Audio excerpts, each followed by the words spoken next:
Hello, mahal. Malapit na ako sa bahay. Bukas magkita tayo, ha? Sige mahal, excited na ako. Miss na kita. Sana sa susunod magkasama tayo madistino. Hayaan mo mahal. Akong bahalang mag-request kay sir. Alam mo namang malakas tayo dun eh. Buti na rin yun para mapantayan kita. Balita ko maraming dumidiskart sa'yo kapag nasa kampo ka. Ano ba? Hindi ko naman pinapansin yun. Tsaka pinapakita ko kaagad sa kanila itong engagement ring. Mahal! Tawagan na lang ulit kita, ha? May dadaanan akong kailangan kong bilhin. Sige mahal, I love you. I love you too.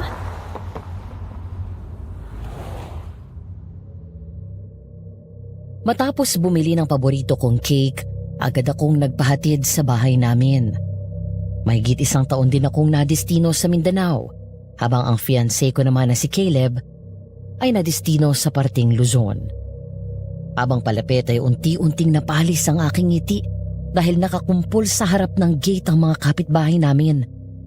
Nagtaka ako dahil sumalubong sa akin ang malakas na sigaw ng mga tao sa bahay namin, kasunod ng nakakatakot na angil at ungol na tila mula sa isang mabangis na hayop. Tumakbo ako sa papasok ng bahay at ganoon na lang ang gulat ko sa sumalubong sa akin. Halos bumaha ng dugo sa paligid habang ang buong pamilya ko, mula sa mga magulang ko, mga kapatid, hipag at bayaw, mga pamangkin, maging ang mga kasambahay ko ay nagmistulang parang mga nilalang ng dilim. Nanlilisik ang mga mata, mahaba ang mga pangil at kuko sa kamay. Anong nangyari dito? Mami! Dad! Dad! Si Sophie ito! Kuya, ano bang nangyayari sa inyo? Ate! Bigla akong tumakbo nang sugurin ako ng mga ito na para bang hindi na nila ako nakikilala. Umiiyak na tumakbo ako paakyat sa kwarto at agad na nilakang pinto. Pagkatapos ay madali kong kinuha ang aking shotgun na pinamana pa sa akin ng daddy ko. Nilagay ko ang mga bala sa bulsa ko habang nanginginig ang mga kamay ko. Matapos yun ay takot na takot at nanginginig ang buong katawan ko na sumiksik sa sulok habang unti-unting nasisira ng mga ito ang pinto. Sumampa ako sa handrails ng teres habang hawak ang baril hanggang sa tuluyang masira ang pinto at nakapasok na ang mga ito. Mama! Dad! Sorry po!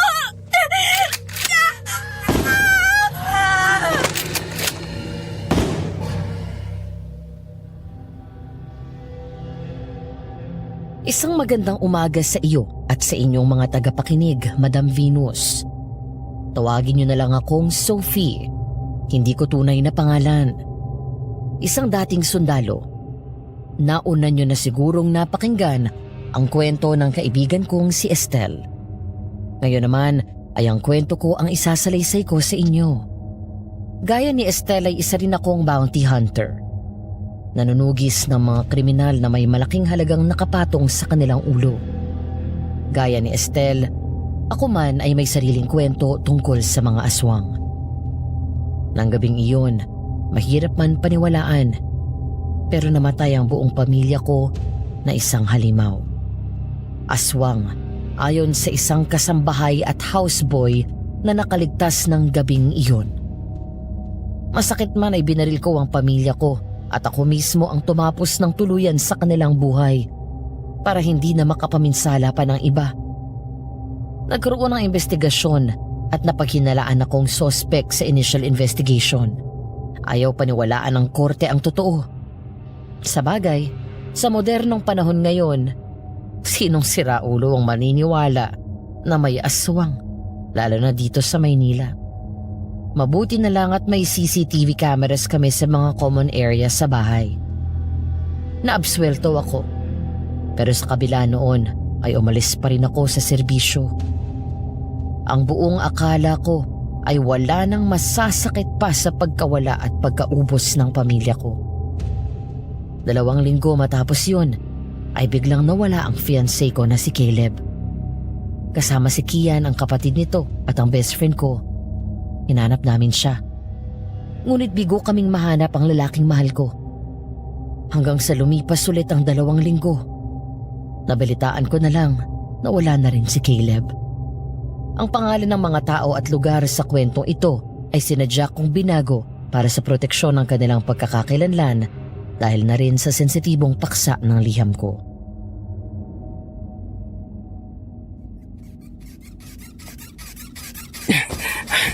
Sophie, malapit na. Eto na. Kian, pwede ba? Papagpahingahin mo naman ako. Hindi mo na ako tinigilan mula kanina. Sorry na. Namiss lang kita eh. 2 weeks ka rin nasa misyon. Ikaw, hindi mo ba ako namiss? Na-miss, syempre. Soph, pakasal na kaya tayo. Total naman, nasa tamang edad na tayo. High school pa lang kilala na natin ang isa't isa. May nangyayari naman sa atin. Ituloy na natin. Sira ka ba? Wala naman tayong relasyon eh. Anong wala? Ano tong ginagawa natin? We just need each other, Kian. Binibigay ang pangangailangan ng isa't isa. Yun lang. Hindi mo ako mahal. We're best friends with benefits. Hanggang doon lang tayo, di ba? Usapan na natin yan. Si Kuya pa rin ba hanggang ngayon? Don't be silly. Matagal nang patay si Caleb. Tapos na yon. Hindi dahil sa kanya. Hindi lang ako ready for commitment. Pero wag ka mag-alala. Hanggang gusto mo ako nandito sa tabi mo, hindi ako mawawala. Stop overthinking, okay? Kung buntisin na lang kaya kita. Total alam ko naman kung kailan ka safe at hindi. Para wala ka nang kawala sa akin. Loko. Sige, subukan mo lang.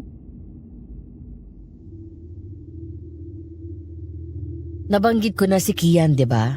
Ang kapatid ni Caleb at best friend ko. Isang pulis at isa sa nakakaalam ng trabaho ko. 2 taon mula ng pagkamatay ng kapatid niya. Isang gabi ay nag-inuman kami at nang malasing ay nakalimot. Hinalikan niya ako at tumugon ako. Hanggang sa nauwi ang lahat sa loob ng aking silid. Pareho kaming walang relasyon sa iba. Wala rin kaming formal na relasyon sa isa't isa. Pero pinupunan namin ang pisikal na pangangailangan ng bawat isa. Masaya ako sa piling ni Kian. Bukod sa mabait at gentleman, tall, dark and handsome, matikas at malaki ang pangangatawan nito. Ako nang magbubukas. Magbihis ka na. Bumaba ng kama si Kian at nagbihis saka lumabas ng kwarto. Maya-maya ay narinig kong bumukas ang pinto at nagsalita ito. Napangiti ako nang marinig ang pamilyar na boses. Oh, sir. Kumusta? Long time no see ah. Ayos lang. Eto, tumatanda na. Si Sophie, nariyan ba? Opo, nasa kwarto. What do you have for me now, sir? Real name, Luisito Mendez alias Madam A.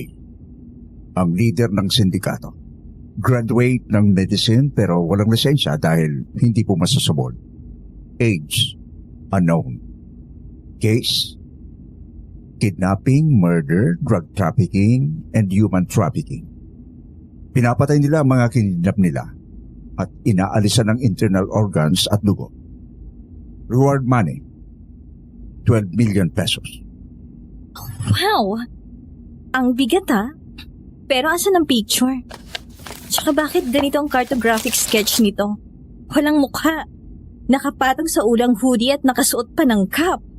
Naka-face mask at mata lang ang nakikita. Paano ko mahuhuli to? That's the catch. Wala pang nakakita sa mukha nitong si Madam A. Ayon sa mga kumanta na tauhan niyang nahuli ng mga pulis. Kahit kailan daw ay hindi nagpapakita ito ng mukha. Kahit kanino. Kahit sa kanila. O ano, kukunin mo to? Oo naman. 12 million din to eh. Pero paano ko malalaman kung sino si Madam A? Tsak din na may mga alipores yan sa paligid kung saan siya nagtatago. Una, May tattoo sa bandang ibaba ng batok na letter A ang mga tauhan niya. Pangalawa, palaging may gold coin na hawak si Madam A. At ayon sa mga tao niya, mahilig daw yun mag-cross coin, lalo kapag magulo ang isip nito. Huling namataan sa Cavite pero kanina ayon sa ibang informant, nakalis na doon. Ang hinala nila, baka nagpunta ng Zambales, baka umuwi sa kanila. Okay, sige. Ako nang bahala dito. Sasamahan kita. Makalipas ang 1 linggo, tumulak kaming dalawa ni Kian papuntang Zambales, kung saan naabutan namin doon si Kuya Randy. Ayon sa report na nakalap ko, ang lugar na iyon daw ay ang kinalakihan ni Lucita. Para maitago ang aming totoong pakay, umupa kami ng pwesto at kunwaring nagtayo ng tindahan ng cellphone. At sa tapat namin ay may isang kainan na dinadagsa ng mga tao. Ang Lola Natis Papaitan. Isang kainan na ang specialty ay ang papaitan at iba pang pagkaing Pinoy. Laging maraming tao dyan sa kainan na yan. Eh ma'am, masarap po kasi. Lalo na yung papaitan nila. Talaga? Hindi ko masyadong bet yun eh. Masarap ma'am. Saka pati yung mga iba pang tinda nilang pagkain. Masarap. Ano, Kian? Gusto mo dyan na lang tayo kumain mamaya? Sige ba? Alam mo namang hindi ako maselan sa pagkain. Sino nga palang may-ari ng kainan na yan? Yan po maglola dyan. Okay, sige. Ako nang bibili mamaya. Kakaibiganin ko, baka sakaling may madampot akong impormasyon. Nakapagtanong-tanong ka na ba? Opo. Sinubukan kong magtanong kung may kilala silang Luisita Mendez. Pero wala daw sa pagkakaalam nila. Mali. Hindi ko pala dapat tinanggap to. Paano tayo naghahanap ng isang pirasong karayom sa ilalim ng dagat? Nandito na to. Kaya tapusin mo na. Kaya nga sumama na ako para may katulong ka sa paghahanap eh. Nang tanghaling iyon ay ako naman ang kumilos at tumawid sa katapat namin na kainan. Paglapit ko pa lang ay ngumiti na sa akin ang isang babae at ang katabi nitong matandang babae. Magandang tanghali po. Pabili po ako ng isang pakbet, isang order ng lechon paksiw, isang menudo at 5 kanin. Balot o kain? Balot po. Ay, ikaw yung babae dyan sa bagong bukas na bilihan ng cellphone, di ba? Opo. Mukha ngayon ko lang kayo nakita dito sa bayan namin. Opo. Bagong lipat lang po kami. Kasama mo ba yung 2 lalaki? Oo. Ang pogi naman ng isang matangkad at kayo manggi. Pogi ba? Alam ko, boyfriend ko siya eh. Ay, sorry. So, papaitan. Bili ka ng papaitan. Oh, love. Papaitan ba? Nakita ko ang gulat sa mukha ni Kian nang tawagin itong love. Sa totoo lang, Madam Venus, hindi ko rin maintindihan kung bakit sinabi ko yun. Basta ang alam ko, medyo naalarma ako nang magpakita ng interes ang babaeng kausap ko kay Kian. Siguro nga ay madamot ako at unfair. Ayoko at takot ako na pumasok sa formal na relasyon pero natatakot din akong mawala siya at makuha ng iba. Samantala naningkit naman ang mata ko nang umisi si Kian. Alam kong kinilig ito at nagustuhan ang sinabi ko. Kaya hindi ako nakapalag nang humawak siya sa bewang ko. Yes, love. Gusto ko ng papaitan. Ano ka palang pangalan niyo? Ako po si Sophie. Ito naman po si Kian. Ay, kinagagalak ko kayong makilala. At sana ay magustuhan nyo dito sa bayan namin. Ako naman si Natividad, pero lola natin ang tawag nila sa akin dito. At ito naman ang apo ko na si Carmen. Hello po. Nice to meet you po. Love, una na ako dun sa shop. Okay, sige. Tuwing tanghalian ay sinasadya namin na doon kumain, pagkatapos ay palagi kaming nakikipagkwentuhan sa mga ito. Ay, Lola, siya nga po pala. Bigla ko itong naalala kagabi eh. May naging kaibigan po ako dati. Bata pa ako noon. Naalala ko na taga rito sa lugar nyo. Naalala ko na minsan binanggit niya sa akin tong pangalan ng probinsya na to. Mendez ang apelyido nun eh. Mendez... ano nga ulit ang pangalan? Yun, Lucita. Lucita Mendez. May kakilala po kayo na ganun ang pangalan? Lucita Mendez. Ay, teka.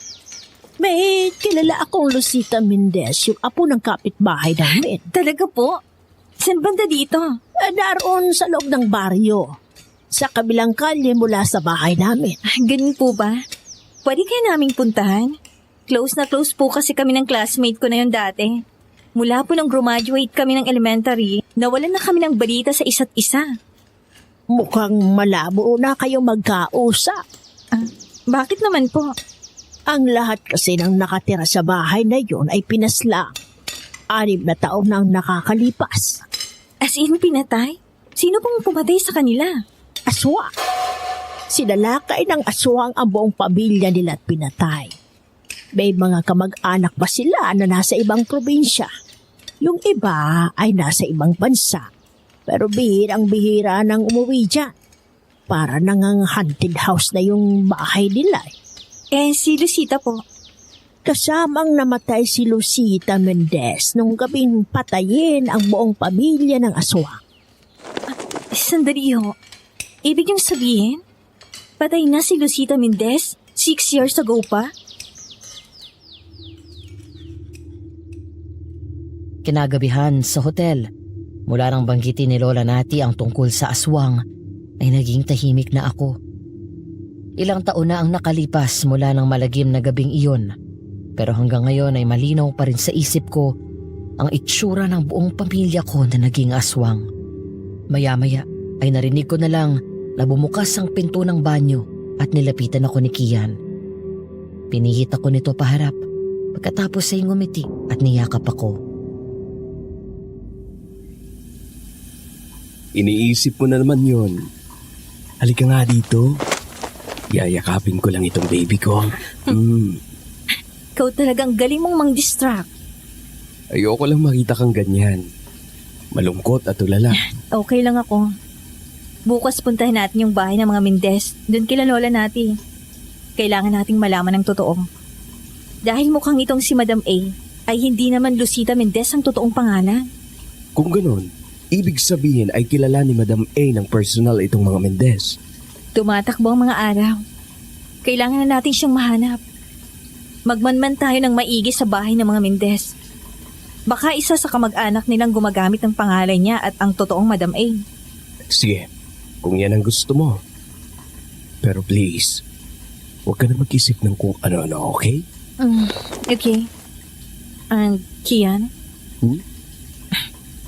Salamat. Maraming salamat sa lahat.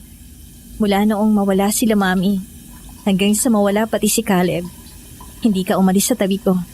Siguro kung wala ka, baka kung ano nang ginawa ko sa sarili ko. Alam mo naman na malakas ka sa akin eh. Sa sobrang lakas mo nga, handa na akong pakasalan ka. Anumang oras. Yan ka na naman sa kasal eh. Kunwari ka pa na ayaw mo pero nagsiselos ka naman dun sa apo ni Lola natin. Tapos sabi mo pa, boyfriend mo ko. Love bang tawag mo sa akin? Ayoko lang makompromise yung mission natin. Compromise ka dyan. Ang sabihin mo, nagsiselos ka. Hindi Hindi kung hindi. Ano ka ba? Ibaba mo nga ako. Mula bukas bumilang ka hanggang sa araw ng susunod na period mo. Kapag na-delay ka ng ilang araw, mag-pregnancy test ka na. Kian, isa. Huwag kang magbiro ng ganyan ha. At sino nagsabi nagbibiro ako? Para kapag nabuntis ka, mapipilitan kang pakasalan ako. Oh my God! Pinipikot mo ako. Yes, ma'am.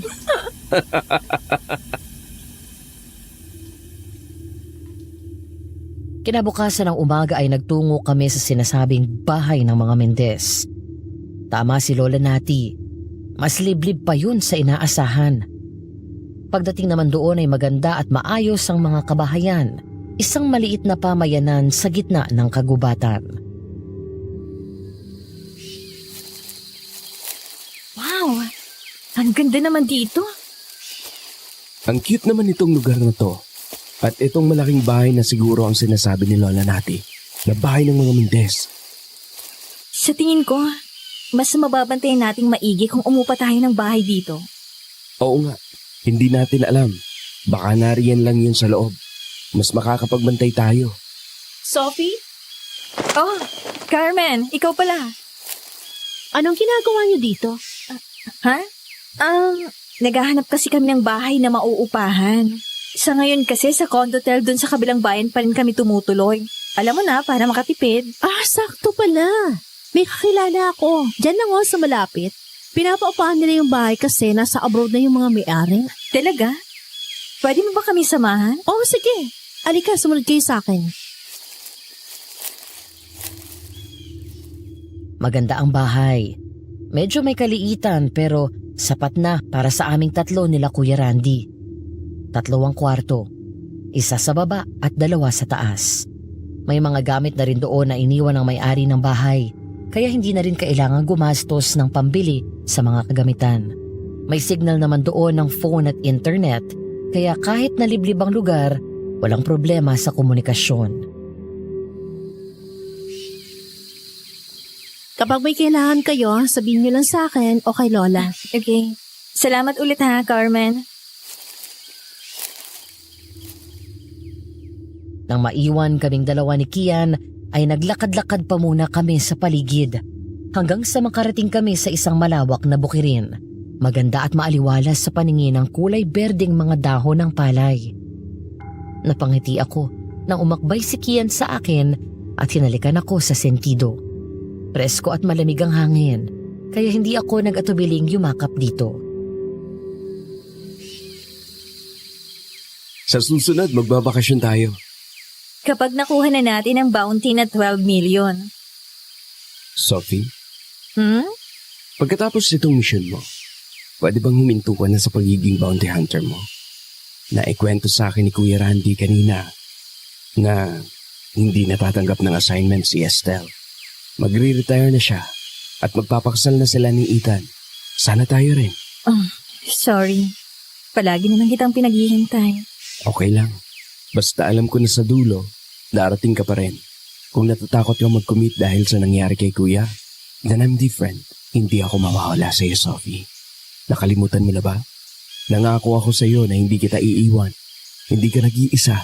Hindi ko hahayaan na mag-isa ka. Mahal kita, Sophie. Mahal na mahal kita. Thank you, Kian. Thank you.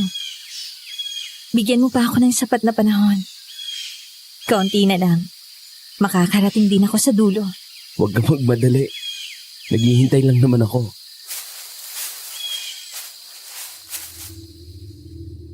Halos sabay kaming napalingon nang marinig ang kaluskos na iyon mula sa isang halamanan.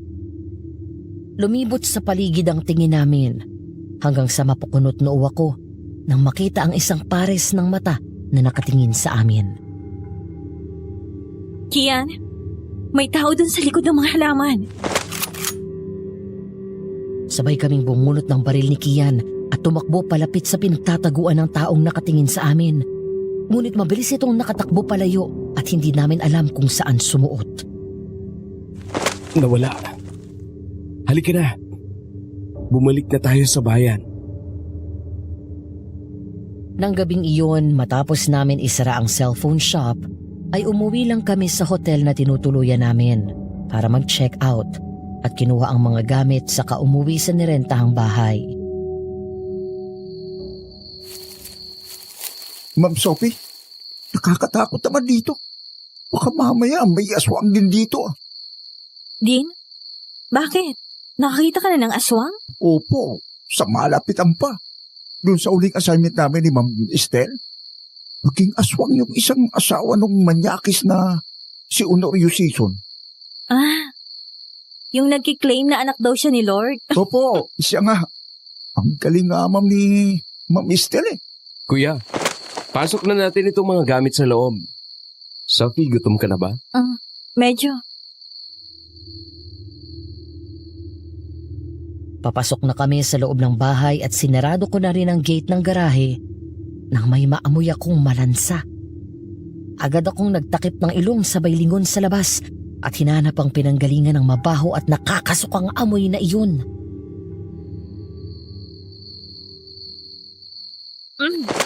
Baho! Naamoy niyo ba yun? Oo. Amoy bulok na bangkay. Nakaakadiri naman yun. Pumasok na tayo sa loob ng bahay. Baka sumakit pang tiyan mo, Sophie, at mawalan ka ng ganang kumain. Sinunod ko ang sinabi ni Kian. Nagsarado kami ng mga bintana at kurtina at pinto para hindi pumasok ang amoy na yon sa loob ng bahay. Habang nasa taas at inaayos ang mga armas kong dala, gaya ng shotgun, 2.45 kalibre na baril at military knife, si Kian naman ay naghahanda ng mesa para sa hapunan namin. Binuksan ko ang laptop at muling nag-search ng mga impormasyon tungkol kay Lucita Mendez, lalo na ang picture nito. Pero bigo pa rin ako. Sophie, tara na. Kumain na tayo. Nakahanda na sa baba. Sige, susunod na ako. Ano yun? Ibon?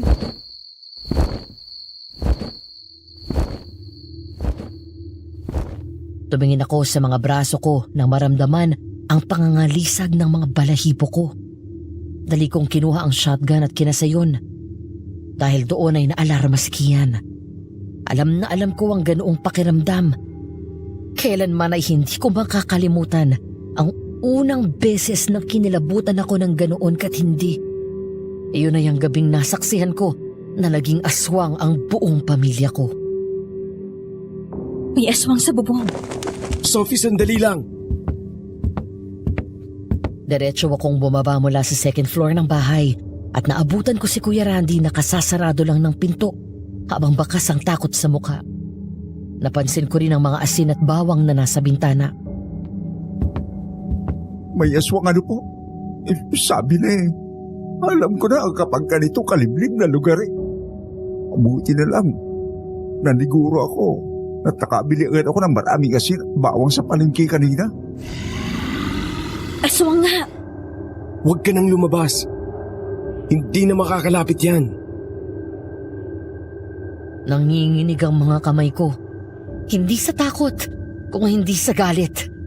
Dahil ganun na ganun ang tunog ng narinig kong angil mula sa pamilya ko nang maging aswang ang mga ito.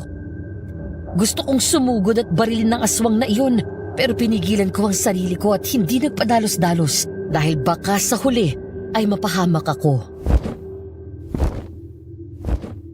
Umalis na siya. Nang araw na iyon na habang si Kuya Randy ang nagbabantay sa kunwarian naming cellphone shop, kami naman ni Kian ay nag-ikot-ikot sa bayan. Nagtanong-tanong, baka sakaling may nakakakilala o nakakapansin sa isang taong laging nakahudi. Naisip din namin na pumunta sa mga katabing bayan at nagbaka sakaling makita doon ang hinahanap namin. Ano mo? Wala pa rin? Wala. Dito. Wala rin po. Halos lang yan ang taong dumadaan. Tiningnan ko. Mga taong may tattoo na letter A sa batok. Wala ka napapansin? Wala rin sir eh. Maya-maya ay napalingon kami ng pagkaguluhan ng mga bagong dating na customer ang bagong labas na papaitan ni Lola Nati. Maya-maya ay tumingin ako sa kaldero ng ulam nang makarating sa pang-amoy ko iyon. Kian, di ba halos ganyan din yung mabahong na amoy natin nung nakaraang gabi? Mas mabagong version lang to. Oo nga no. Ibang klase naman yun. Parang double dead na yung karne na ginamit doon. Hindi lang double dead. Amoy bangkay ng tao. Sigurado ka?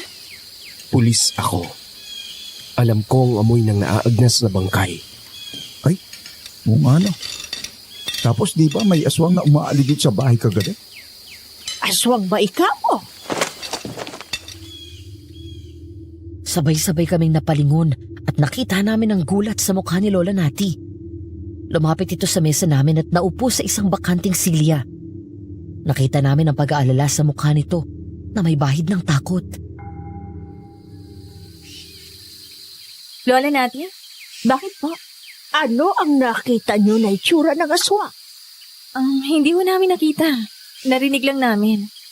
Pero kahit hindi ko nakita, alam ko na aswang yun. Minsan sa buhay ko, may nakalaban na ako mga aswang. Ibang kilabot na hatid nila at ganun eksaktong naramdaman ko ng gabing yon. Pero ang narinig namin, parang may pakpak. Wakwak ang tawag sa kanila. Wakwak? Naalala ba ninyo ang kwento ko tungkol sa pagkamatay ng pamilya Mendez? Hindi ba't sinabi ko sa inyo na aswang ang pumatay sa kanila? Nang gabing yon ay napatay ng taong bayan ang aswang. Mula noon ay tahimik na itong lugar namin. Malaya at walang takot kaming nakakalabas sa gabi na hindi inaalala ang kaligtasan namin. Pero nitong mga nakaraang linggo bago kayo dumating dito, may napabalitang 3 taong nawawala. 2 sa kanila ay mga dayo at ang isa'y taga rito. At nung isang gabi lang, nakita ang bangkay nila sa gubat. Wala nang lamang loob at naaagnas ang bangkay nila. Ang masangsang na amoy na yon na naamoy nyo ng gabing yon ay malamang nilulutong laman loob ng tao. Sigurado po kayo? Ay, hindi ako pwedeng magkamali. Kaya mag-iingat kayo lalo na sa gabi. Magsabit kayo ng mga bawang sa pinto at bintana. Maglagay din kayo ng mga asin sa paligid nang sa ganon hindi makalapit o makapasok ang aswang sa bahay nyo. Tatandaan ko namin yun. Ay, mamaya, Randy. Pumunta ka sa bahay at may ibibigay ako sa iyong kamangyan. Didikdikin mo yon kasama ng kahoy ng sinukuan. Pagkatapos ay gawin mong insenso. Ituturo ko rin sa iyo kung paano.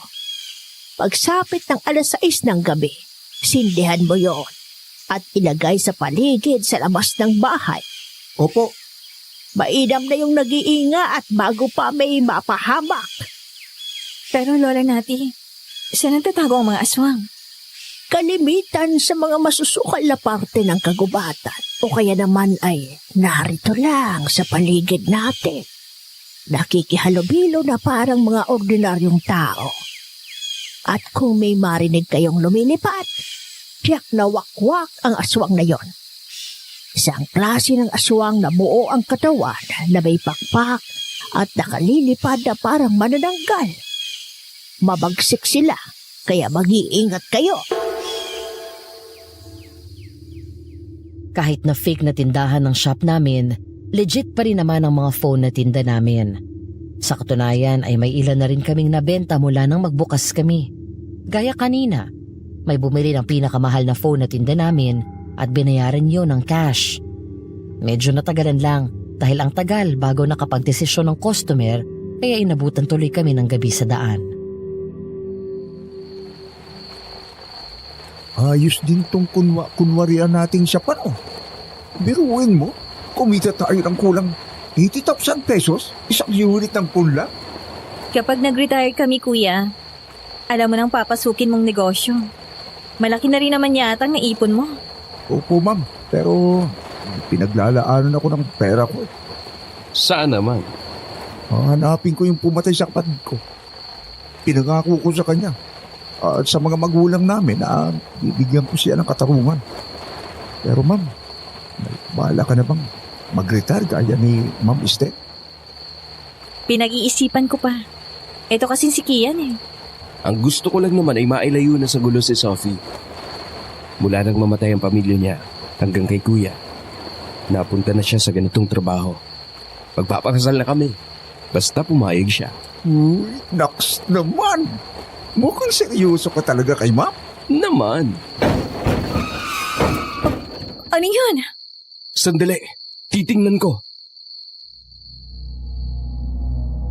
Akmang bubuksan ni Kian ang pinto ng sasakyan nang bigla ko siyang hawakan at pigilan sa braso. Kasunod ng pagkapang ng kilabot mula sa likod ko hanggang sa batok. Sabay kaming 3 na tumingala at narinig ang isang nakakatakot na angil mula sa taas. Halos sabay kaming naglabas ng baril at patuloy na nakiramdam. Maya-maya, ay narinig namin itong naglakad sa bubong ng sasakyan.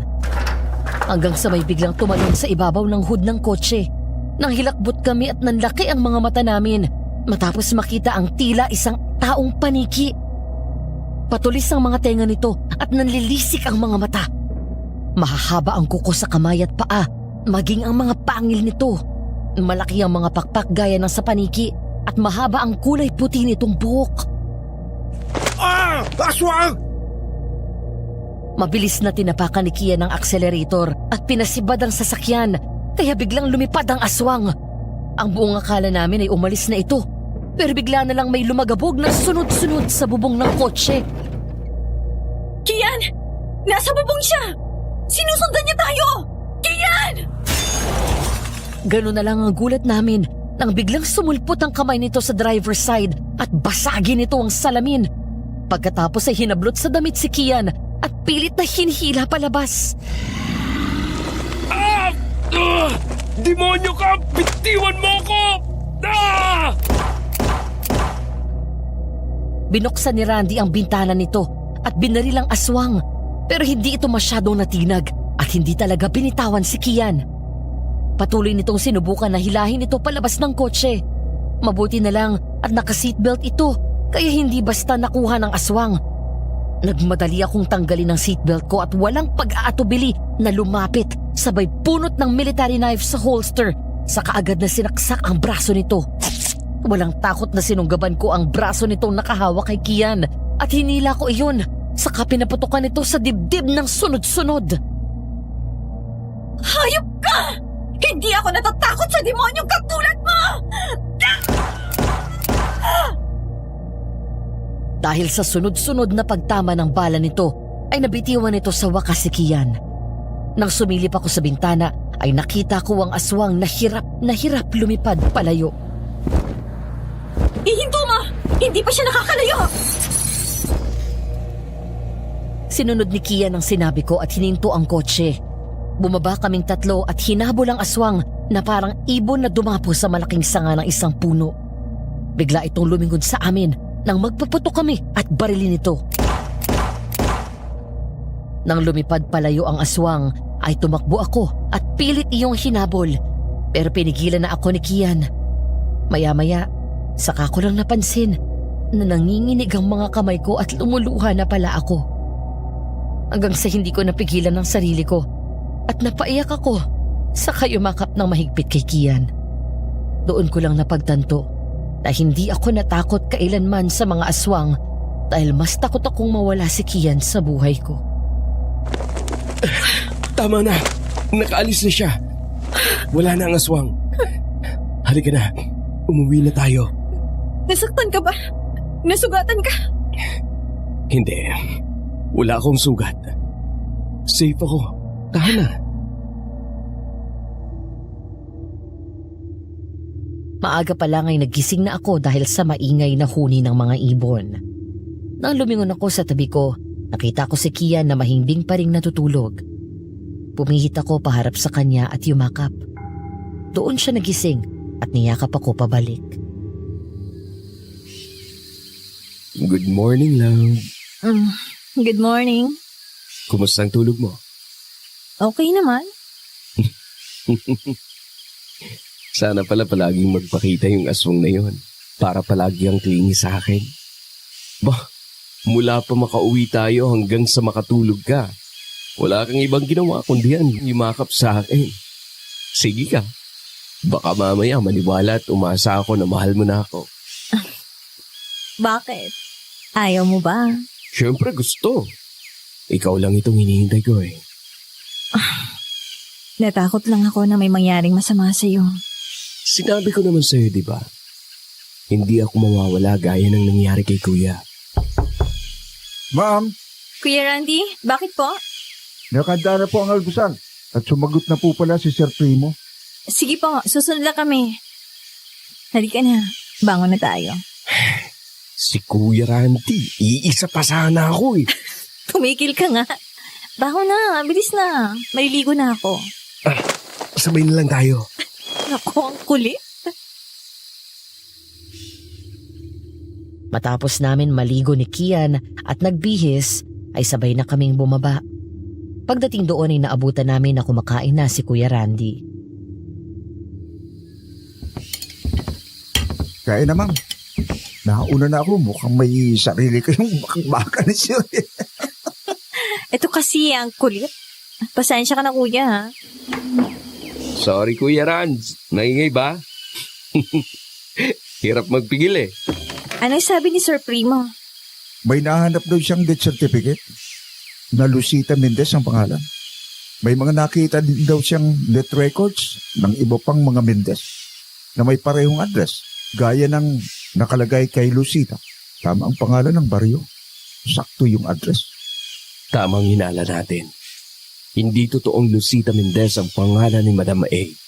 Ay, paano natin siya mahanap ngayon? Huwag kang mag-alala. Makikita natin siya. Isipin mo na lang, kahit na nalaman natin na patay na ang totoong Lucita Mendez, tiyak na tayo na narito lang sa paligid si Madam A. Tama ka. Safe na sigurong kumatok tayo sa bahay nila at magtanong sa caretaker. Sige, pagkakain ay pupuntahan ko. This time, magpapakilala na talaga akong pulis para hindi tayo itaboy. Samahan na kita. Kuya Randy, ikaw muna magbukas ng shop at magmanman doon. Sige po. Matapos kumatok sa bahay ng mga Mendez kaninang umaga, ay pumunta kami sa pwesto na bigo. Walang nagbukas sa amin ng pinto na para bang walang tao doon. Ang sabi ng ilan naming kapitbahay ay hindi pa raw bumabalik doon ang caretaker at bihira na rin daw pumunta ang mga ito. Kaya naman pumunta na lang kami sa shop at naglakad-lakad sa bayan. Muling nagbabaka sakali na may makita kaming makapagtuturo sa amin kay Madam A. Paano ngayon yan? Hindi ko alam. Kanina nga naisip ko na lang na ibalik yung assignment kay Sir Primo. Kaso sayang naman ang effort natin. Mahigit 1 linggo na tayo dito. Huwag kang mawalan ng pag-asa. May makikita din tayong lead. Sophie, Kian, eto ng order nyo. Salamat. Habang nakikipagkwentuhan sa amin si Carmen, napakunot noo ako nang makuha ng isang lalaking nakapila sa counter ang atensyon ko matapos tumalikod at makita ang batok nito. Napatulala ako at dahan-dahang tumayo nang makita ang tattoo nito. Isang malaking letter A. Eksakto gaya sa mga natanggap naming impormasyon. Dahil doon ay bigla kong hinablot sa mangga si Kian. Kian, tingnan mo. Maging si Kian ay napatayo matapos kong ituro ang lalaki. Hindi kami nagpahalata at nilapitan namin ito. Ngunit bago pa man namin mahawakan ang lalaki, pasimple itong tumingin sa amin. Saka biglang tumakbo ng mabilis na para bang kilala kami nito. Dahil doon ay nagmamadali naming hinabol ito. Kilala niya tayo, Kian. Tsak tauhan ni Madam A yan. Habulin mo lang siya. Tapos iikot ako sa kabila at sasalubungin ko siya. Sige! Kian! Sa kabila ng pinaputok kong warning shot ay hindi pa rin ito huminto. Gusto ko nang barilin ito pero nag-aalangan ako dahil maraming sibilyan na pwedeng madamay. Dahil doon ay binilisan ko ang takbo hanggang sa nabawasan ng mga tao sa paligid.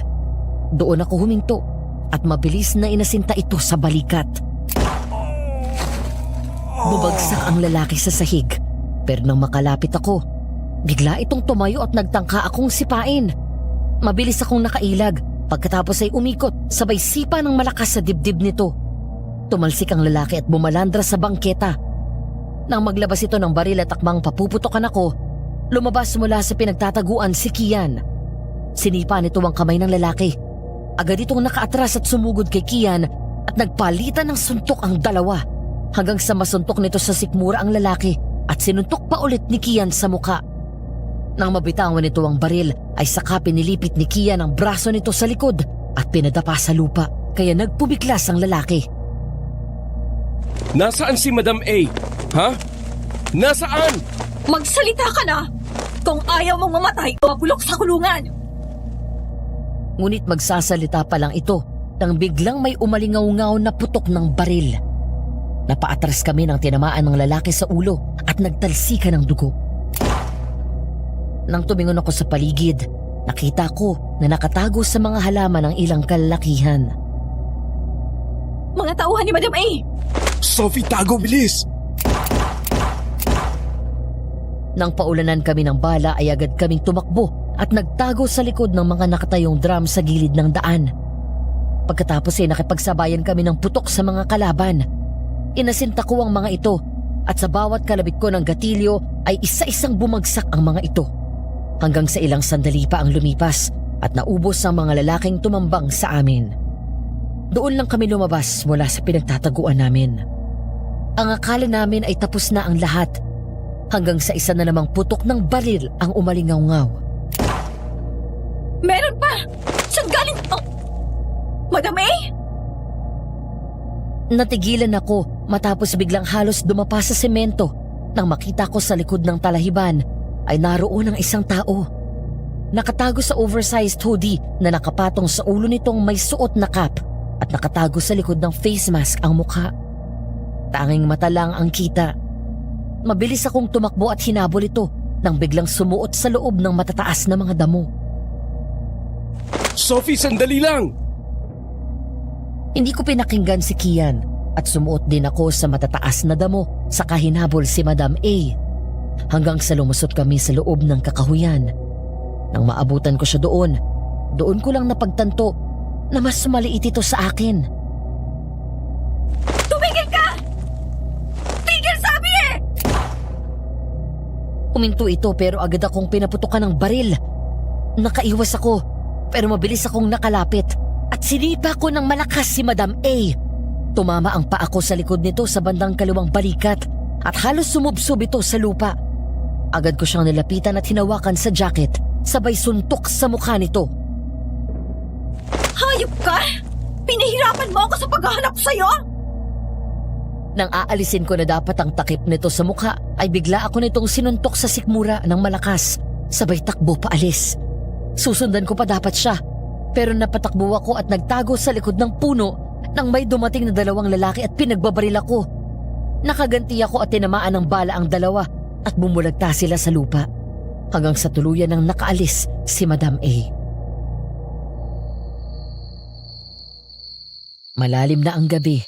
Tulog na si Kuya Randy sa kwarto niya. Kami naman ni Kian ay parehong busy sa ginagawa sa aming mga laptop. Ako sa pagre-report kay Sir Primo, si Kian naman sa presinto niya. Parehong tungkol kay Madam A ang laman ng mga report namin.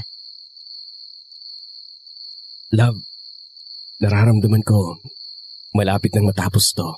Malapit na nating mahuli yung Madam A na yan. Sana nga.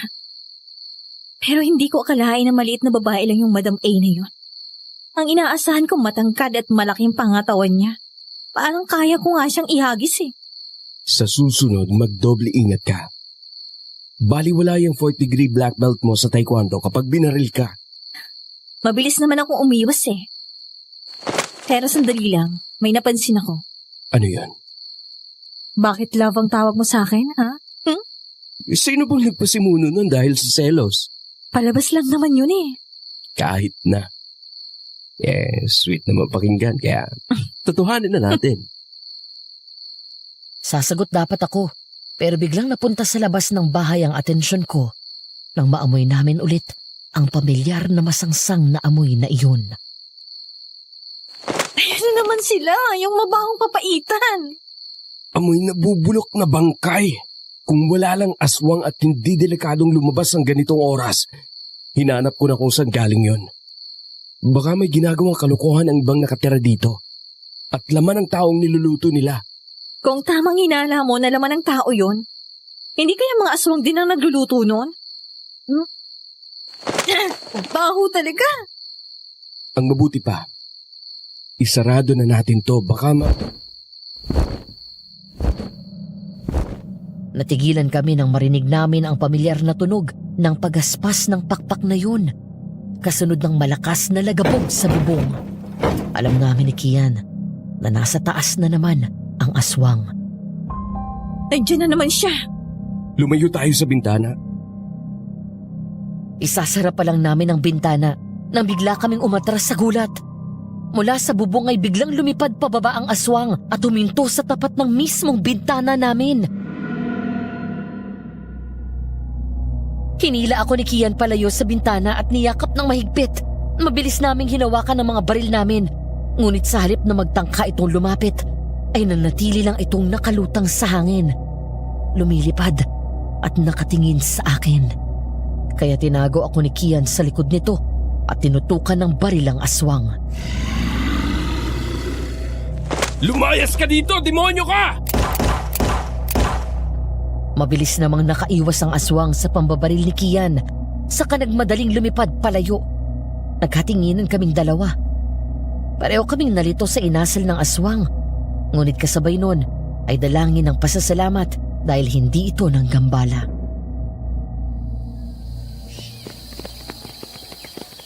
Napalingon ako sa mga taong nagtatakbuhan papasok ng kakahuyan. Lumabas ako ng shop at tumanaw sa direksyon na pinupuntahan ng mga tao. Halos kasabay ko ay lumabas din ng kainan si Lola Nati at nakitanaw.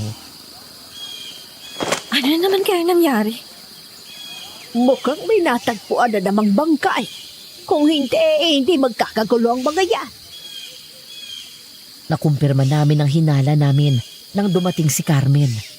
Palingon-lingon ito sa likod habang palapit sa amin at napapailing. May pinatay na naman ang aswang? Oo, 2 babae naman ngayon, magkaibigan. Magkahiwalay na natagpuan yung katawan. Mukhang nakatakbo pa yung isa bago nilapan ng aswang. Tagisan daw. Taga ron daw sa kabilang bayan eh. Dumayo lang dito dahil birthday ng isang kaibigan. Napalingon kami kay Lola Nati nang bumuntong hininga ito pagkatapos ay napailing. Bakas sa mukha nito ang lungkot. 2 buhay na naman ang nawala dahil sa mga angka ng demonyo na yan. Di ko alam kung saan nanggaling ang mga yan. Ang akala ko ay habang buhay na kaming madadahimik. Nga pala, Lola. Kagabi pinuntahan na naman kami ng aswang. Ay siya nga. Abuti hindi kayo nasaktan. Hindi naman po. May mga pangontra na sinabit si Kuya Randy sa bintana at pinto. Pati yung insenso sa labas ng bahay. Kaya po hindi makalapit yung aswang. Ang weird nga eh. Nakatingin lang yung aswang sa amin tapos umalis na. Ay, mabuti kung ganon. Panatilihin yung nakasabit ang mga bawang at huwag tatanggalin ang asin sa mga hamba ng bintana. Opo, Lola. Salamat po ulit sa pagtuturo niyo sa amin ng mga pangontra. Kung hindi, baka napasok na kami nung unang salakay pa lang niya. Hanggang sa napalingon kami ni Lola Nati sa kainan nang biglang dumagsa ang dating ng customer. Napunta naman kay Carmen ang tingin ko matapos kong makita ang pasa nito sa mukha. Hindi ko agad napansin yun dahil nakasuot ito ng baseball cap pagkatapos ay nakahoodie pa ito. Maging si Lola Nati ay napansin din ito at pinalo ito sa balikat. Aray, Lola naman, sakit. Ano bang masakit? Halos tinapik lang kita. Tsaka bakit ka ba naka-jacket ang init-init? Tsaka ano tong nasa ulo mo? Bago pa napigilan ni Carmen ang lola, ay naalis na nito ang suot na cap. Nagsalubong ang kilay ng matanda nang makita ang pasa nito. Bakas sa mukha ang labis na pag-aalala habang nakatitig sa apo. Pero ang ipinagtaka ko ay naging mailap ang mga mata ni Carmen at agad itong bumawi ng tingin mula sa akin. Tsaka ano yung nasa mukha mo? Saan galing yung pasa mo? May nanuntok ba sa'yo? Wala po. Na-aksidente lang po ako kagabi. Tumaob yung tricycle na sinakyan ko habang pauwi. Tumama sa bakal tong mukha ko. Eh kung bakit ba naman kasi gabing-gabi na lumalabas ka lagi? Abay, Carmen, baka akala mo hindi ko alam kung saan ka nagpupunta. Minsan may nakakita sa'yo na pumapasok ka dun sa gubat. Gubat? Bakit? Anong ginagawa mo doon? Ha? Eh, di ba sabi ko sa'yo may falls na maganda doon? Ay, Carmen, huwag ka nang bumalik sa gubat ha. Hindi mo ba alam na malapit daw doon nagkukuta ang aswang na pumapatay dito? Wala naman po doon yung aswang. Sadali nga, papasok na ako. Marami ng customer. Ay! Kubarin mo yung jacket mo! Lintik na bata kay napakainit eh! Sinunod naman ito ni Carmen. Sa paghubad nito ng jacket ay may narinig akong kalansing ng barya na tila nahulog mula doon kaya napatingin ako. Mabilis yung dinampot ni Carmen. Lalo akong nagtaka nang tumingin pa ito sa akin at muling umiilap ang mga mata bago pumasok sa loob ng kainan. Sa mga sumunod na araw ay hindi na kami nagbukas pa ng shop. Sa halip ay naging puspusan na ang paghahanap namin kay Madam A. Pinalikan ni Kuya Randy ang bayan, nagmasid sa mga tao at naghahanap. Baka sakaling may makita ulit kaming tao na may tato na letter A sa batok. Habang kami naman ni Kian ay naghahanap sa loob ng kakahuyan. Ngunit lumipas ang mga oras, bigo kaming umuwi ng bahay. Kuya Randy, anong balita? Wala eh. Wala akong nakita kahit isa na may tattoo sa batok. Nahirapan akong tingnan sa babae. Kasi madalas, mga nakalugay ang buhok eh. Eh kayo ma? May mga nakausap ako na residente na dun sa gubat nakatira. Wala rin silang kilala na nagmamatch sa description ni Madam A. May mga hindi pa kami napuntahan eh. Bukas babalikan namin. Pero magsasama na kami ng guide para hindi kami maligaw. Mas maganda siguro kung sumama na ako sa inyo. Para kung sakaling makita natin si Madam A, tatlo tayong lalaban sa mga aliporis niya. Mabuti pa nga. Nga pala, love. Anong gusto mong lutuin ko ngayong gabi? Sinigang na baboy. Okay. Sinigang na baboy itis para sa baby love ko. Ay sir, wala pala tayong yung pang-asim. Nakalimutan natin bumili. Di ba may tindahan dyan sa malapit? Bibili na lang ako. Ikaw nang lalabas? Samahan na kaya kita. Okay, sige.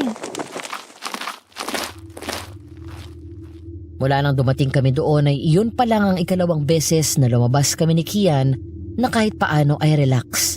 Hindi tensyonado kay Madam A o takot sa aswang. Maganda at tahimik ang paligid.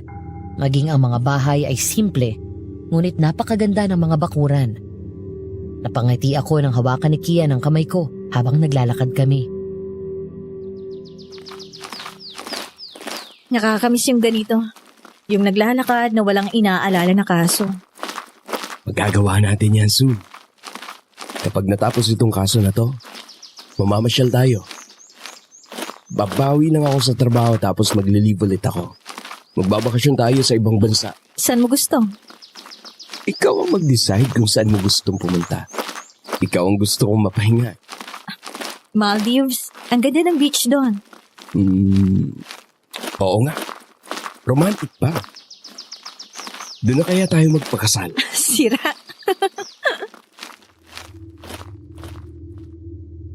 Nang makarating kami sa tindahan ay agad akong bumili ng instant powder na pang-asim para sa sinigang.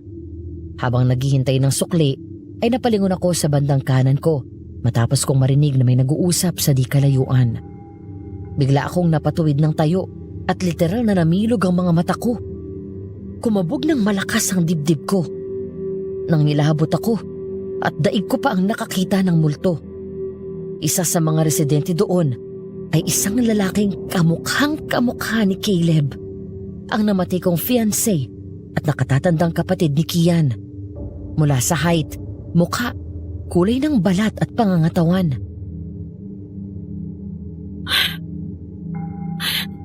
Hindi. Patay na siya. Matagal na siyang patay. Paano nga? Kuya? Doon ako napalingon kay Kian. Maging ito ay pareho ng reaksyon ko. Nang mapatingin ito sa amin, ngumiti ito sa mga kausap. Pagkatapos ay biglang umalis. Kuya! Sandali lang! Kuya! Inabol naming dalawa ni Kian ang lalaking kamukha ni Caleb. Ngunit mabilis itong nawala sa aming paningin. Ang mga kausap naman ito ay biglang nag-alisan. Gulong-gulo kaming dalawa ni Kian na nagkatinginan. Si Caleb yun. Sigurado ako. Siya yun. Pagpasok ko ng kwarto ay naabutan ko si Kian na nakatayo malapit sa bintana. Tahimik ito habang may hawak na bote ng beer at umiinom. Mula pa kanina nang makita namin ang lalaking kamukha ni Caleb ay parang malalim na ang iniisip nito. Halos hindi ito kumikibo habang kumakain kami at agad umakyat doon sa kwarto nang matapos. Okay ka lang? Oo naman. We're best friends, Kian. Alam mo na hindi ka makakapagsinungaling sa akin. Iniisip mo ba yung nakita natin? Yung lalaking kamukha ni Caleb? Sorry. Hindi ko maiwasan. Ako rin naman eh. Hindi yun mawala sa isip ko. Pero baka kamukha lang niya. Matagal nang patay si Caleb. Di ba ang mami mo pa nga ang kumuha sa bangka niya? At siya mismo ang nagpa-cremate? Alam ko. Pero ewan ko ba? Hindi ko maintindihan dahil nakakaramdam ako ng takot. Tinunggaan nito ang laman ng bote kaya lumapit na ako dito at kinuha yun mula sa kanya. Bahagya akong nagulat nang yakapin ako ng mahigpit ni Kian. Saan ka natatakot? It might sound crazy, pero paano kung si Kuya nga yun? Tapos, paano kung bumalik siya sa... Bumalik siya sa akin at balikan ko siya? Yan bang kinatatakot mo? Sorry. Napapraning lang siguro ako dahil sa... Hindi ko pinatapos si Kian sa sinasabi at hinalikan ko ito basta sa labi. Bahagya itong nagulat noong una. Ngunit kalaunan ay tumugon ito ng halik sa akin. Matapos yun ay sinalubong ko ang tingin niya at ngumiti habang hinahaplos ang pisingin nito. Kung siya man yun at nagtangka siyang bumalik, wala na siyang babalikan. Dahil nakalipas na siya. At ikaw ang ngayon ko, ang kasalukuyan ko, at ikaw rin ang gusto kong makasama, bukas at sa mga susunod na taon pa ng buhay ko.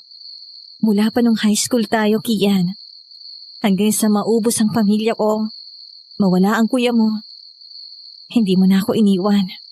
Dahil noon pa man, high school pa lang tayo, higit na sa pagkakaibigan ang nararamdaman ko para sa'yo. Mahal na mahal kita, Sophie. Mahal din kita, Kian. Mahal na mahal. Sorry kung naghintay ka ng matagal. Talaga? Mahal mo rin ako? Oo. Matagal na kitang minamahal. Natakot lang akong harapin ang totoong nararamdaman ko. Dahil natakot akong maiwan ulit. Hindi mangyayari yun. Kaya ipanatag mo ang puso mo, okay? Dahil sa'yo na ako.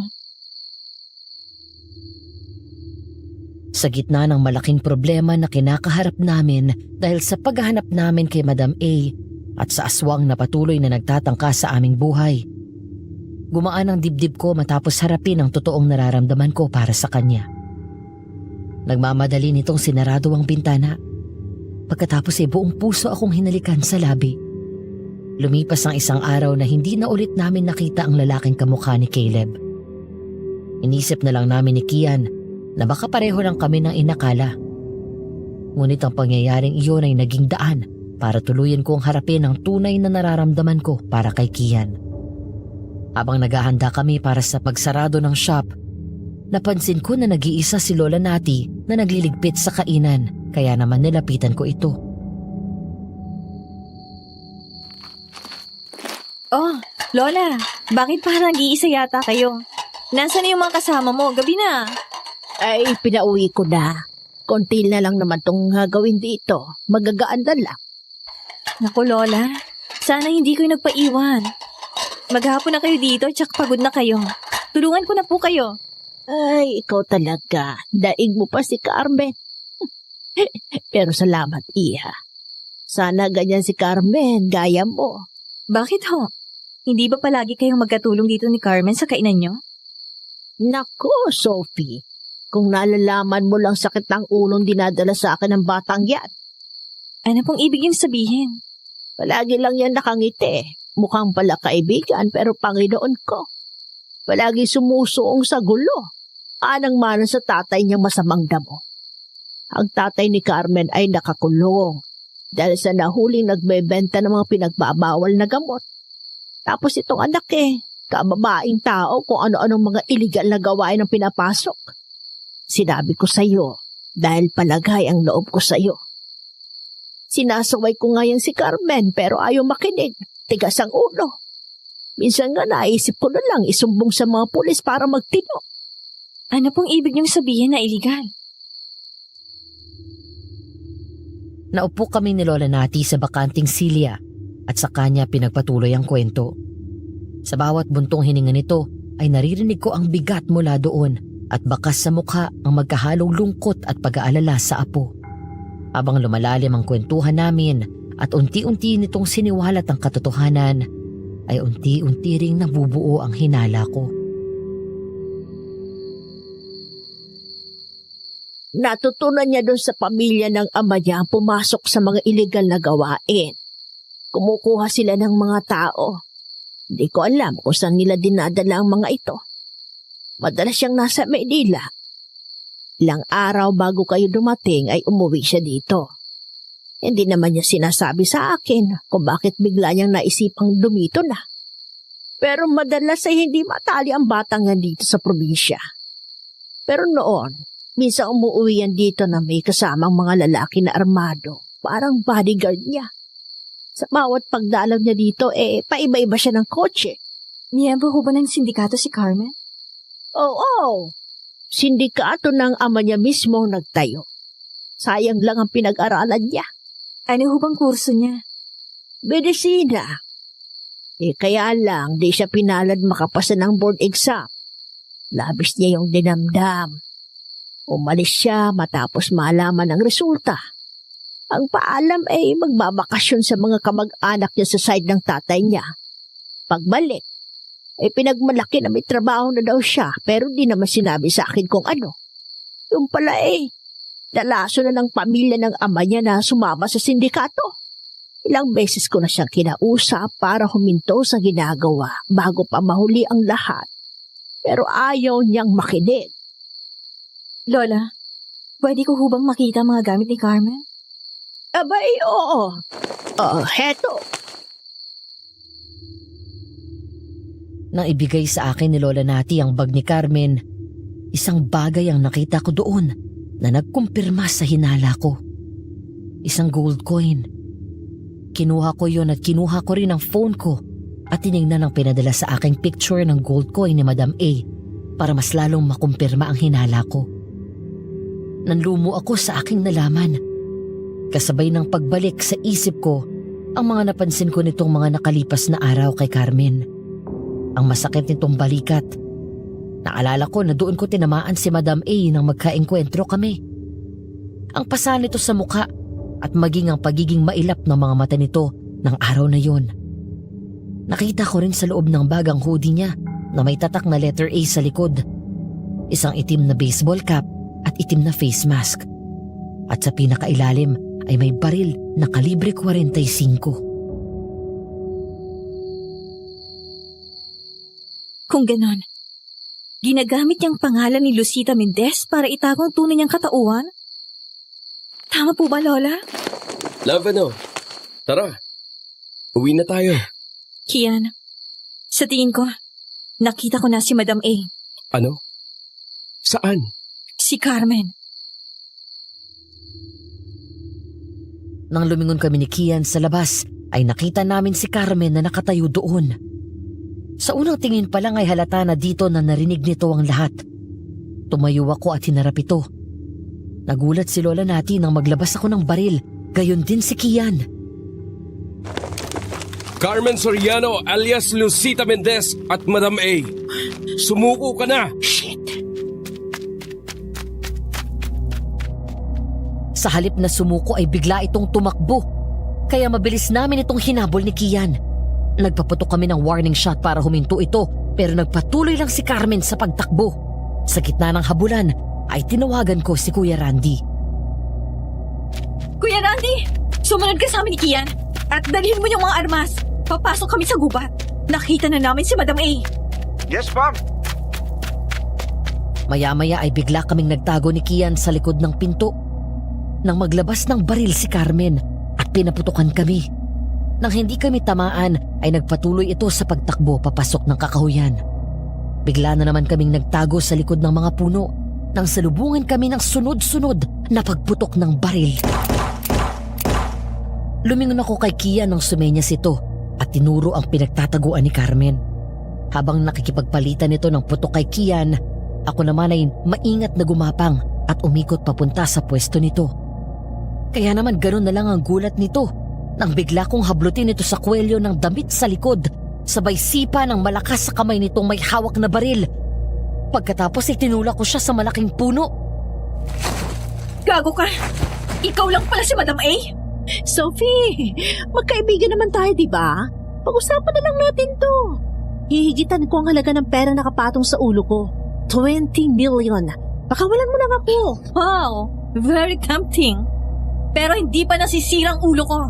Oo, ginagawa ko to para sa pera. Pero hindi ako tanga para tumanggap ng pera na may bahid ng dugo ng mga inosenteng buhay na naging biktima mo.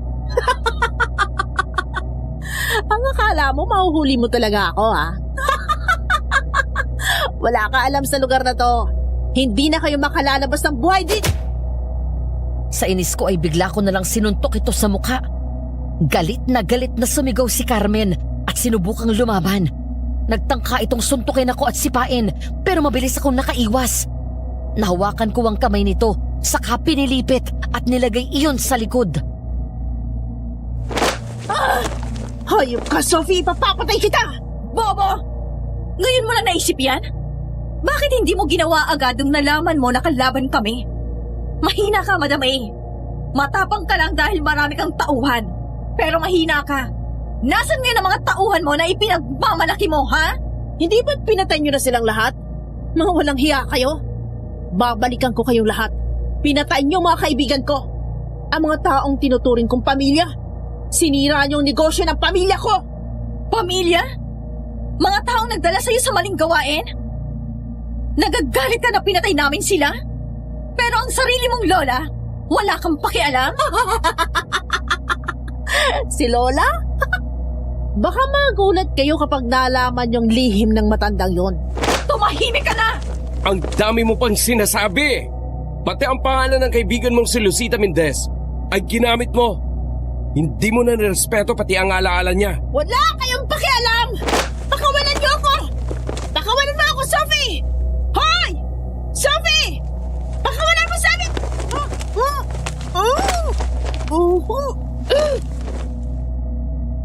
Nilabas ni Kian ang posas at nilagay iyon sa mga kamay nito. Pagkatapos nilagyan ko ng duct tape ang bibig nito. Sakto naman na dumating si Randy, dala ang mga armas ko. Ang ingay mo! Salamat, kuya. Mukhang hindi na natin kailangan to. Nandito na pala si Sir Primo kahapon pa. Sakto noong tinawagan ko kanina, papunta na siya rito. Ang lakas talaga ng radar ni Tandano. Tara na. 12 million. Nang gabing iyon ay tuluyan na dinala ni Sir Primo si Carmen sa presinto. Kaya naman pag uwi sa bahay ay nagsimula na rin kaming mag-empake ng mga gamit at bukas na bukas ay babalik na kami ng Maynila. Napangiti ako nang yumakap mula sa likod ko si Kian at hinalikan ako sa leeg. Pag uwi ko sa Maynila, aasikasuhin ko lang yung kaso tapos magbabakasyon tayo sa Maldives. Ayusin mo na agad ang plane ticket natin at hotel na tutuluyan natin doon. Okay. Excited na ako, love. Ako rin. Ang mabuti pa, tapusin na natin itong pagliligpit para makapagpahinga na tayo. Habang inaayos ko ang mga gamit, si Kian naman ang naghahanda ng kama. Maya-maya ay dumating si Kuya Randy. Ma'am, silip ka sa labas. Nakita ko si Lola natin naglalakad papunta doon sa kakahuyan. Ha? Ba, 11:00 na. Kaya nga po eh. Bigla ako nag-alala sa kanya. At baka matsyempuan ng aswang. Halika, sundan natin. Magdala kayo ng armas. Baka biglang dumating kang aswang. Nagmamadali kaming lumabas ng bahay dala ang aming mga baril sa tumatakbong sinundan si Lola Nati. Sa pagsunod namin sa kanya ay tumuwid kami sa bukirin papasok ng masukal na kakahuyan hanggang sa dumating kami sa isang kubo doon. Nagtago kami sa likod ng malaking puno at mula doon ay nagmasid kami. Anong ginagawa ni Lola Nati dito? Yak! Ang baho! Yung amoy bulok na papaitan na naman. Dito pala nang gagaling yon. Ibig sabihin, si Lola Nati ang nagluluto noon. Pero para kanino? Naputol ang pag-uusap namin nang may lumabas na lalaki mula sa kubo. Bigla kaming napatuwid ng tayo ni Kian sa gulat nang makilala ang lalaking kausap na ngayon ni Lola Nati. Caleb, anak. Narito na ang papaitan mo. Salamat po, Nay. May problema tayo. Nahuli na ng mga pulis si Carmen. Wala na magdadala sa atin ng lamang loob ng tao para may mailuto ako at makakain ka. Kasalanan ko rin. Nasabi kong totoo kay Sophie. Yung babaeng bagong salta dito sa bayan natin na nakapalagayan ko na ng loob. Ano bang malay ko na pulis pala siya at narito dahil hinahanap nila si Carmen. Hayaan niyo na po. Babalik na lang ako sa dating gawin. Pero baka mapahamak ka at mapatay ka ng taong bayan. Mabuti na rin ho yun para matapos sa itong paghihirap ko. Marami na akong napatay. Hindi na kinakaya ng konsensya ko. Kuya, buhay ka? Kian? Sophie? Nagulat si Caleb at Lola Nati. Maging kami ni Randy matapos biglang magsalita si Kian. Nagmadali itong lumapit sa kapatid pagkatapos ay sinuntok ito ng malakas sa mukha. Nawala ng balanse si Caleb habang ako ay natulala at umaagos ng luha. All this time, buhay ka pala? At ikaw ang aswang na ilang beses nang sumanakay sa amin? Bakit mo nagawa ito, kuya? Bakit mo kami iniwan? At nagpanggap ka na patay na? Dahil ayokong pati kayo ay masaktan ko. Pero paano? Paano ka naging aswang? Nung nadistino ko sa aklan, habang nakikipaglaban kami sa mga rebelde, may isa doon sa nakagat ako. Hindi ko ininda noong una. Ang akala ko lang ay simpleng kagat lang yun ng tao, dahil tao ang anyo ng kumagat sa akin. Pero lumipas ang isang buwan. Bigla akong nakaramdam ng pagbabago. Nag-init ang buong katawan ko at parang gutom na gutom at uhaw na uhaw ako. Hindi mapawi ng ordinaryong pagkain at tubig ang nararamdaman ko. Hanggang sa bigla na lang akong nangagat ng tao. Ako ang pumatay sa buong angka ng mga Mendez. Muntik na akong mapatay ng taong bayan noon pero si Lola Nati, siyang nagligtas sa akin. Pinayuhan niya akong umuwi sa Maynila at dun magtago. Noong mga panahon na yun, ay pabalik ka pa lang mula sa Mindanao, Sophie. Ikaw ba? Ikaw pang dahilan kung bakit naging aswang ang pamilya ko? I'm sorry, Sophie. Hindi ko sinadya. Naroon ako sa bahay niyo ng gabing yun nang pauwi ka. At nag-usap tayo sa phone. Gusto sana kitang surpresahin pero inabutan ako doon ng pagpapalitan niyo. Nawalan ako ng kontrol. At nagagat ko ang dati mo. Hindi ko maintindihan pero naging mabilis ang epekto sa kanila ng kagat ko. At mabilis din silang naging aswang. Hayop ka! Ikaw palang dahilan. Kaya naging aswang ang pamilya ko. Ikaw ang dahilan kaya naulila ako. Patawarin mo ako. Yan ang dahilan kaya bigla akong nawala. Dahil hindi kinaya ng konsensya ko ang nagawa ko. Dahil alam ko na magagaling ka sa akin. Patawad.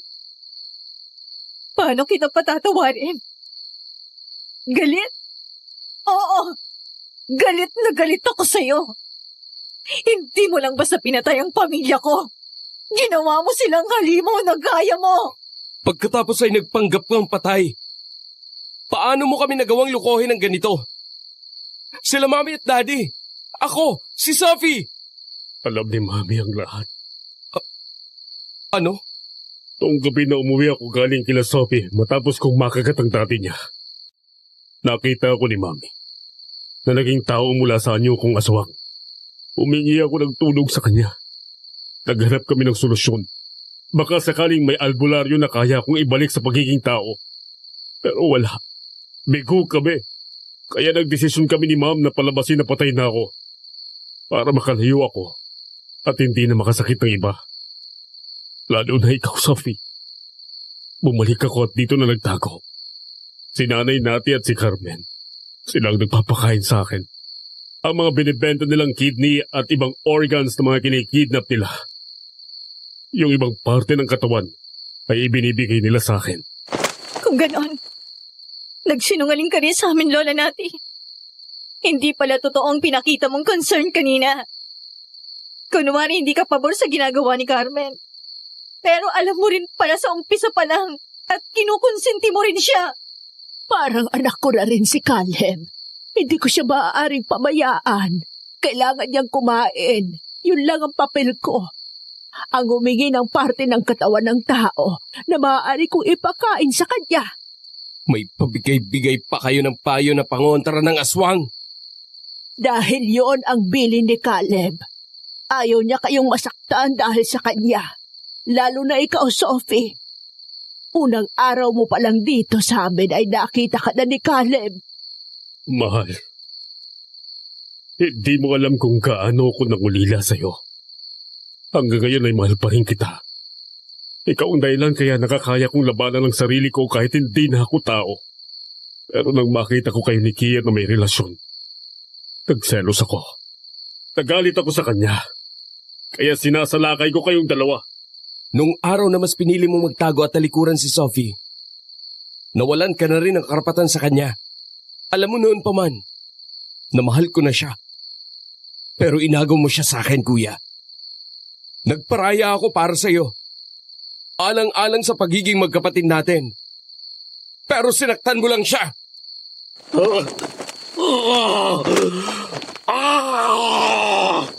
Umalis na kayo! Alis na! Sophie! Takbo! Mabilis kaming tumakbo ni Kian at Kuya Randy. Ngunit tuluyan ang naging aswang na wakwak si Caleb at lumipad ito. Saka kami hinabol. Akma itong babarilin ni Kuya Randy pero mabilis kong pinigilan ito. Doon ako huminto sa pagtakbo at humarap kay Caleb na hindi ko na makilala ngayon dahil sa anyo nitong aswang. Umiiyak na tumingin kami ni Kian sa isa't isa at tinutok namin ang mga baril dito. Tapusin niyo na ako! Tapusin niyo na paghihirap ko! Parang awa niyo na! Ayoko nang kumain ng tao! Ayoko nang umatay! Huwag anak! Huwag mong gawin ito! Sophie! Kian, huwag! Parang awa niyo na! Umagos ang luha ko matapos kong ikasa ang shotgun. Sa pangalawang pagkakataon, sa kamay ko namatay ang isang taong tinuring kong pamilya at minahal ko. Diana, huwag mong iiwan si Sophie. Alagaan mo siya. I'm sorry, Caleb.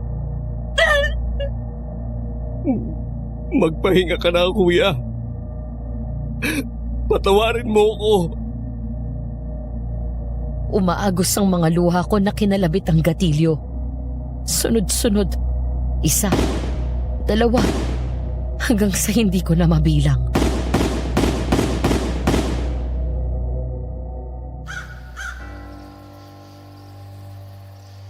Isang linggo ang lumipas. Naroon kami sa puntod ni Caleb. Pinakremate namin ang kanyang katawan at hindi na pinaalam sa lahat ang totoo. Noong ibalita sa amin noon ng mami nila Kian na patay na si Caleb, umuwi ito na abo na at tanging pinakita sa amin ay ang dala nitong urn. Marahil ay dahil wala na rin ako sa sarili ng mga panahon na iyon dahil sa naunang pagkamatay ng pamilya ko. Hindi na rin ako nag-usisa. Tinanggap ko na lang na patay na siya Sino ba naman kasi ang mag-aakala na ang laman ng urn na iyon ay bato sa halip na abo? Wala na rin ang mga magulang ni Kian. Nang mamatay ang mami nito, ay kasamang nailibing nito ang lihim na pagkatao ng panganay na anak. Ngayon, totoong mga abo na ni Caleb ang nakalibing doon. Wala na si Kuya. This time, totoong wala na siya. Okay ka lang ba? Oo, ayos lang ako. Hindi ba bumalik ang pagmamahal mo kay Kuya nung nakita mo siya ulit? Hindi na. Doon ko din napatunayan na ikaw nang mahal ko. Hindi kita pababayaan, Sophie. Aalagaan kita. Kayo na magiging baby natin. Ang galing mo din talaga, no? Tinutuo mo yung sinabi mo na bubuntisin ako. Love, kilala mo naman ako. Kapag sinabi ko, ginagawa ko. Pero ready ka na bang lumipad sa Maldives? Oo naman. Ready nang isusuot kong outfit. Lalo na yung mga two-piece ko. Sasamantalahin ko na habang maliit pa ang tiyan ko. Maldives next month. Kasal natin in 2 weeks. Excited na ako. Ako rin. Salamat ha. Dahil hindi ka bumitaw sa akin. Sana kahit lumaki na tong tiyan ko at hindi na ako sexy, hindi magbagong pagtingin mo sa akin ha. Mahal kita eh. Hindi mangyayari yon. Sexy ka sa paningin ko. Kahit anong hugis ng katawan mo. At pagdating natin ng Maldives, isuot mo na lahat ng two-piece mo hanggang gusto mo kapag nasa tabing dagat tayo. Dahil pagdating natin sa hotel room natin, tanggalin ko rin yan. Yan, dyan. Dyan ka magaling. Naman. Kaya nga sarap na sarap ka sa akin eh. Kahit kailan ka talaga. Halika na nga, kumain na tayo. Nagugutom na kami ng anak mo. Anong gusto mong kainin? Papaitan.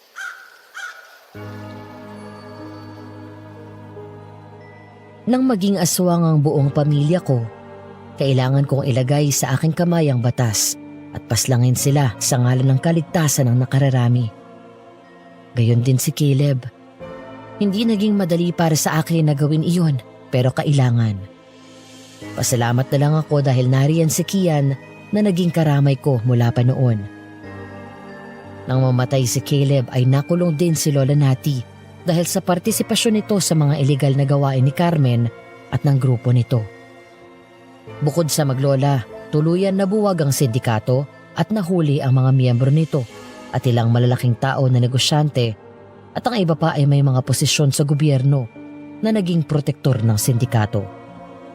Malungkot man na nadamay si Lola Nati, pero sa bandang huli ay may pananagutan pa rin ito sa batas.